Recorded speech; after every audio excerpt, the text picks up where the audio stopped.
Salut à toutes et à tous, ça me fait très plaisir de vous retrouver aujourd'hui après plusieurs semaines d'absence sur la chaîne suite à des impératifs professionnels. Mais me voici de retour sur ma surface favorite, le gazon, pour cette preview d'un match du 3e tour de Wimbledon qui va opposer Roger Federer à Cameron Norrie, le Britannique. Allez, c'est parti!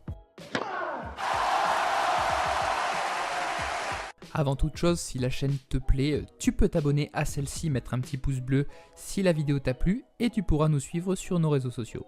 Et oui, notre Suisse qui compte bien là glaner son 21e titre du Grand Chelem et très probablement son dernier, aura un vrai test au 3e tour face au local de l'étape Cameron Norrie. Ce sera leur premier affrontement officiel sur le circuit, avec un Federer qui s'est pas vraiment rassuré depuis le début du tournoi. Il a eu un premier match vraiment compliqué face à Adrian Mannarino, notre français, où mené 2-7 à 1, il est passé tout près de la sortie et son salut s'est joué sur une mauvaise chute du français qui l'a contraint à abandonner. Ça a été beaucoup mieux au deuxième tour face à Richard Gasquet, un Richard Gasquet certes en fin de carrière, en perte de vitesse, qui n'a plus le même niveau qu'il y a quelques années, mais qui a su proposer un beau duel de revers à une main avec Federer.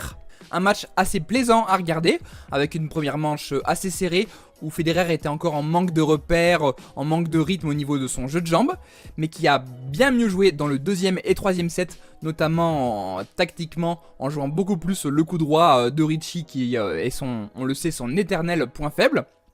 Un Federer qui a été beaucoup plus offensif dans ses deuxième et troisième manches, même si sur l'ensemble du match il a eu encore quelques problèmes au niveau de son revers avec notamment pas mal de bois. Je pense que c'est quelque chose qui peut corriger au fur et à mesure des matchs, justement avec du rythme.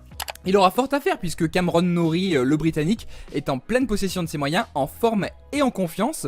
Lui qui sort d'une finale au Queen's il y a tout juste quelques jours face à Berrettini où il était passé tout près de la victoire. C'est un match assez serré en 3-7. Norrie qui s'est défait au premier tour de Pouille qui est vraiment que l'ombre de lui-même, qui a très peu joué ces derniers temps.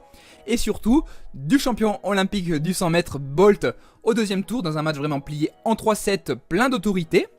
Federer devra se méfier du Britannique, surtout que c'est un joueur gaucher, et donc on sait que les gauchers aiment bien jouer en diagonale sur le revers de Federer. Donc ce qui sera une des clés pour Cameron, je vais l'évoquer un petit peu dans les points clés de ce match. Federer devra lui jouer tout en variation, enfin c'est un joueur qui manque encore un peu d'expérience sur une surface vraiment qui est très difficile à appréhender, le gazon. Il devra être très performant sur son service, notamment en première balle, ce qui lui a fait défaut notamment sur son premier tour contre Mannarino.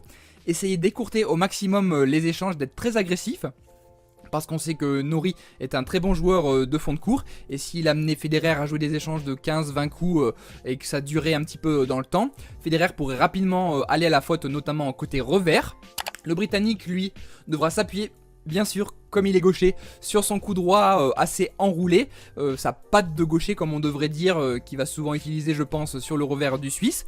Également son revers qui joue plutôt à plat est très efficace sur gazon, avec un rebond assez bas, avec une vitesse assez importante et un geste vraiment naturel chez lui.